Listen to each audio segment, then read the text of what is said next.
Good morning, everybody. This is Christy. I am the Intimate Warrior. I thank you so much for stopping by.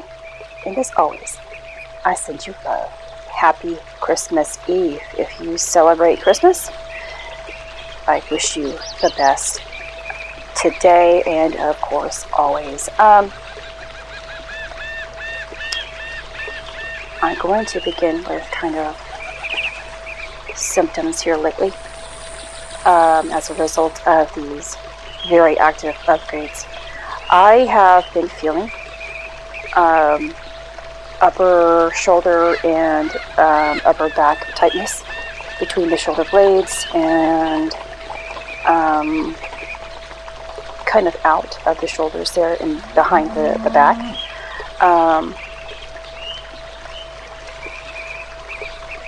My feet have been tender. Sometimes throughout the day.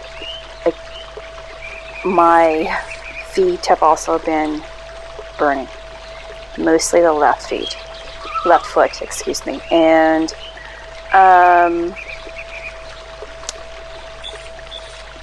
today I woke up with a slight crown pressure. I have been having a slight mucus issue, not extensive like it used to be a couple of months ago when it seemed for 2 to 3 months I experienced all kinds of mucus purging, eyes, nose, coughing it up, with no fever, of course, not being ill or anything like that. I don't believe in illness. I believe in purification. And so I have also been experiencing a little bit of the those productive coughing, productive coughing things, moments throughout my day here, a little bit like extreme tickles in the throat. When you get dust in your throat. And so today the crown pressure is it's at the top of the crown and more so towards the right hemisphere of the brain. But still from the right to mostly the middle section of the top of the crown. And it comes towards the frontal lobe a little there. So that is my what I have been experiencing, and I think that may some hormone issues here, female hormone issues here. Sensitivities kind of in the areas of ovaries and stuff like that are also present. The womb-like kicking has ceased, so that's good, although I didn't find it very bothersome. And so today I want to talk about pressing our beliefs onto other individuals. When you make others believe what you believe without allowing them to decide on their own, you're pressing your limiting belief on them, which limits an individual.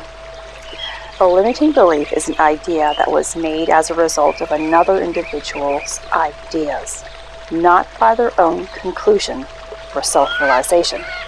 When we place our views on others, we take away another's right to free will. That's what makes us at the top of the chain, the ability to reason and choose for ourselves.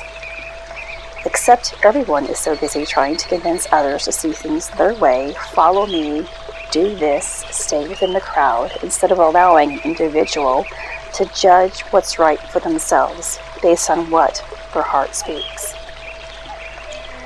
I posted on social media the other day a photo of my husband's magnificent deer. And for the most part, he received tons of congratulations for his trophy. But there are those who also frowned upon him, and more than likely, myself, for the association. My husband is his own man, just as I am my own woman. Two people leading separate lives, yet together. He is a very, very masculine, strong-willed, tempered even. I am feminine. I feel and see beyond ordinary senses, and I decide based on love for the most part. He eats meat, and I follow a very different plan. None is wrong, nor is the other right. It just is. Who would either of us be if we expressed anything other than love towards each other in regards to what we do or eat? Who would either of us be if we attempted to stop the other from being themselves? Who would either of us be if we tried to control the other's thoughts, emotions, and therefore actions?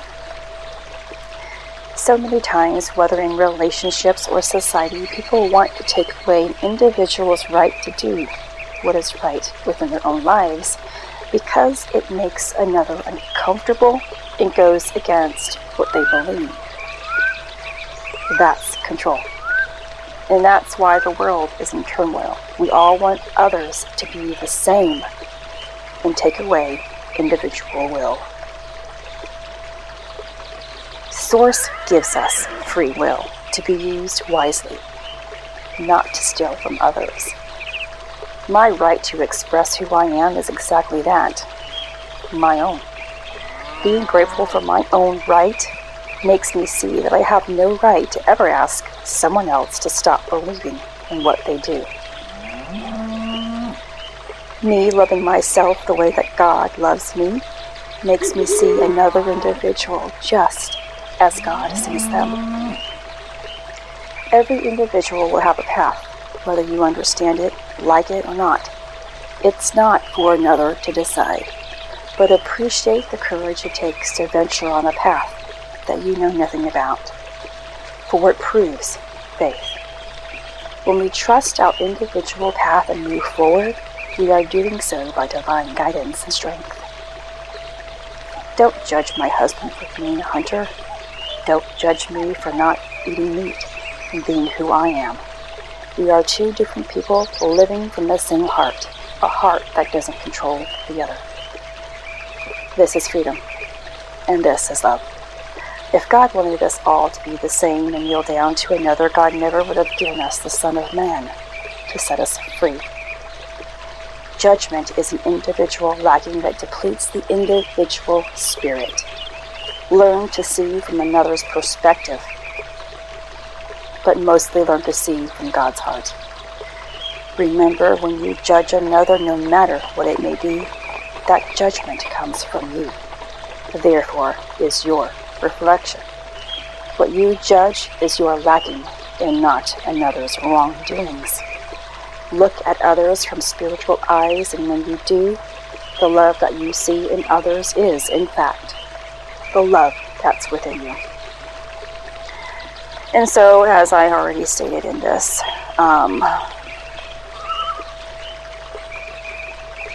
I ended up posting a very nice picture of my husband, who is a hunter.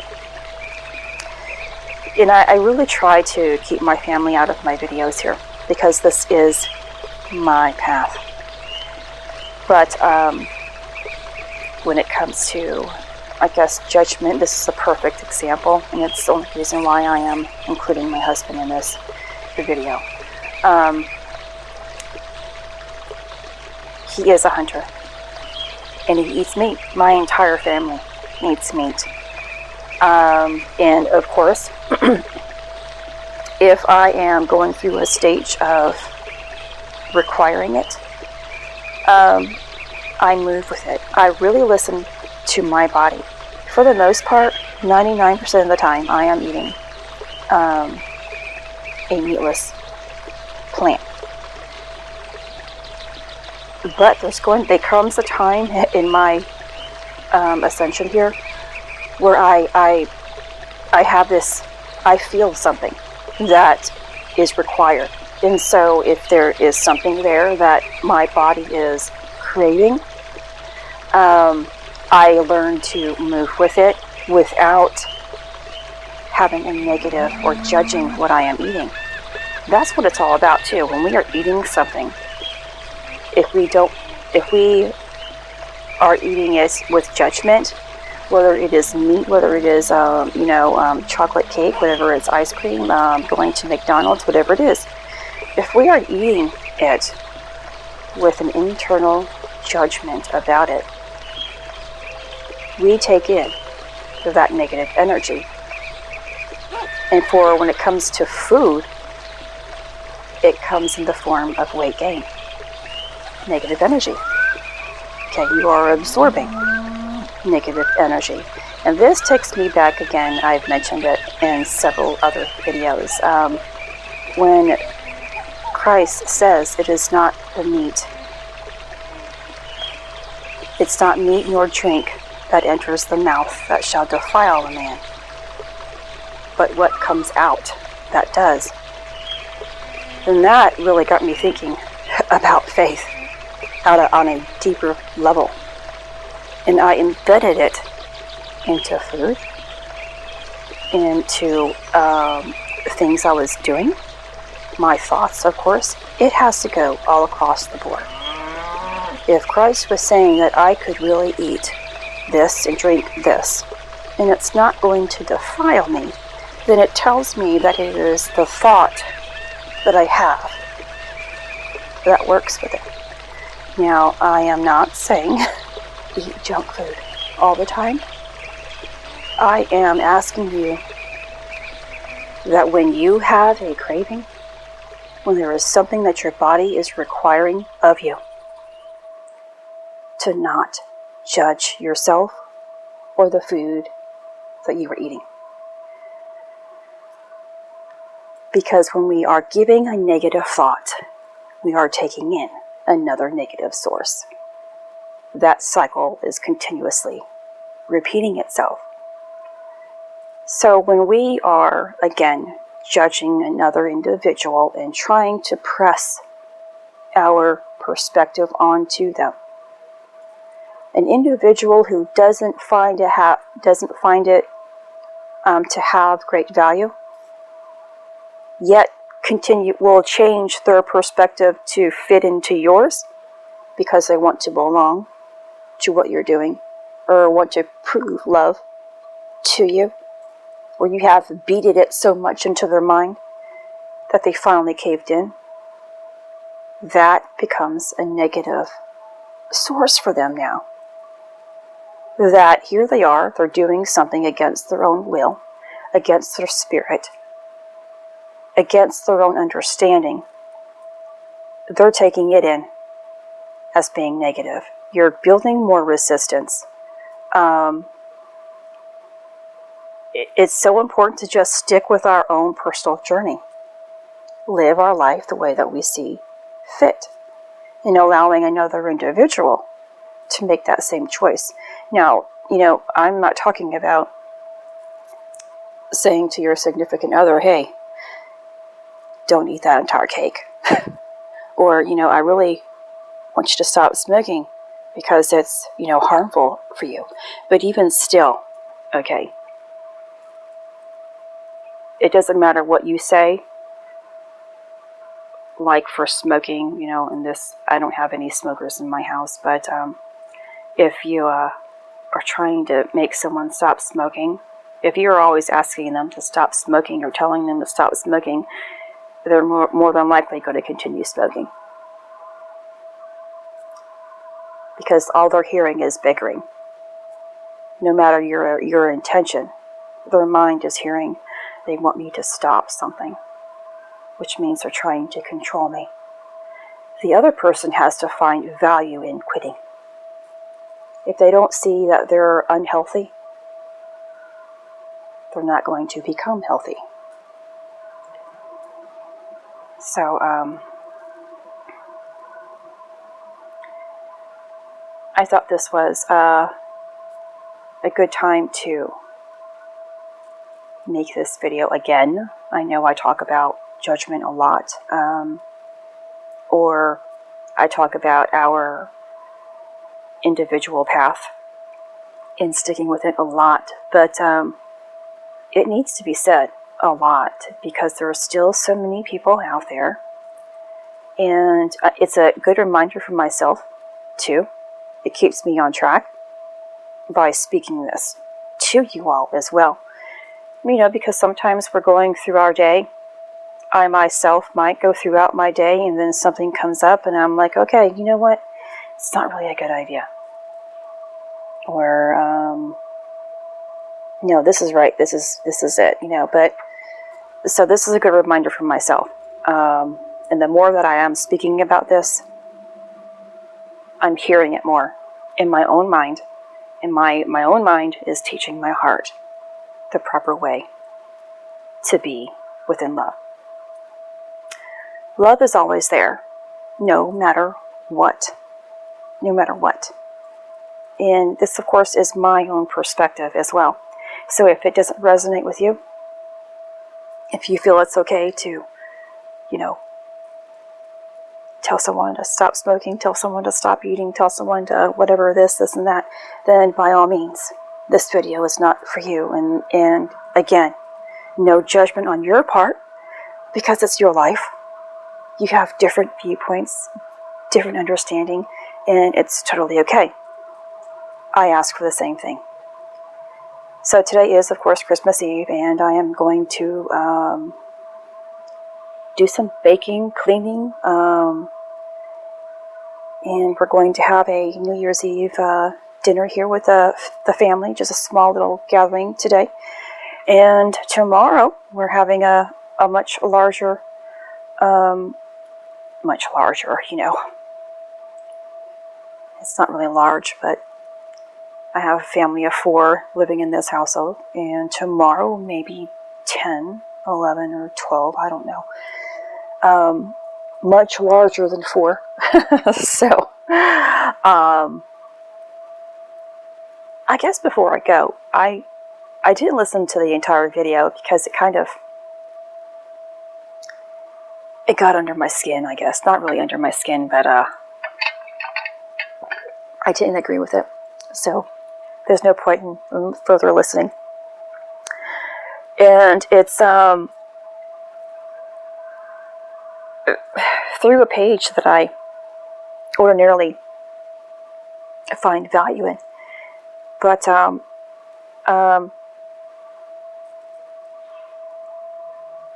maybe I should have continued listening to the video because I could have missed something anyway. But they were expressing how to not get so trapped in traditions. And I guess now I can see that kind of perspective. But, you know, I have come from a family, well, in my upbringing, we had traditions. And then I got away from traditions as I became a mom, busy with a sick kid, and then, of course, my auto accident. I kind of stopped, got away from normal traditions, and was more focused on the more important things of, you know, taking care of my son, who was sick all the time, and being there for him as best as I could with my own limitations back then. So, of course, then my mind took another turn in depression and all that, so I stepped away even further. But I love the idea of tradition. But I can see it can go either way here. So if your family has had traditions and it's become a burden in your family life, then yes, traditions can be a form of lacking. It could be something that you should quite possibly think about letting go of. If your family gets together and with these, whatever the tradition is, and there's nothing but bickering. I can't tell you how to handle that, you know, because my perspective, from where I am now and where I was before I would have stayed away from that type of scenario because I just couldn't handle it any longer. But today, I would probably still do it because I have healed myself. That's the difference in tradition, I think. If you are a healed individual, no matter what is happening around you, you're better equipped to handle the energies around you. Now, you still might be sensitive to it. I'm not saying that. But your healing process heals you of how you feel towards trauma. So, but I love the thought of a tradition that doesn't cause a burden to the family. So, and I'm talking about being really simple because I am a simple individual anyway.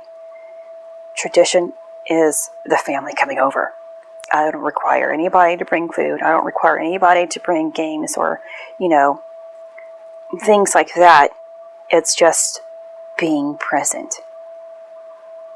And allowing me to cook and give. So, well, that is the type of tradition, and maybe that's not even tradition. It's just love. So, I guess that's probably it. I don't see tradition as a set of rules, kind of. I see love being a tradition. I hope that makes sense, and I'm so sorry to ramble on about it without really thinking further into it. So I hope today is a beautiful day for you.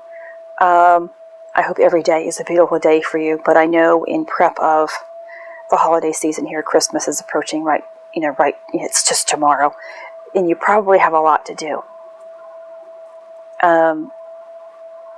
If you're like me, you're a very giving individual. And sometimes you might overdo it.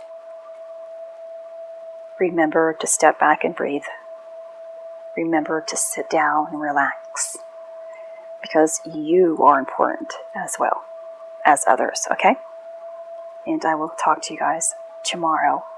This is Christy. Much love, health, and healing your way. I am bringing purpose to your life. Take care.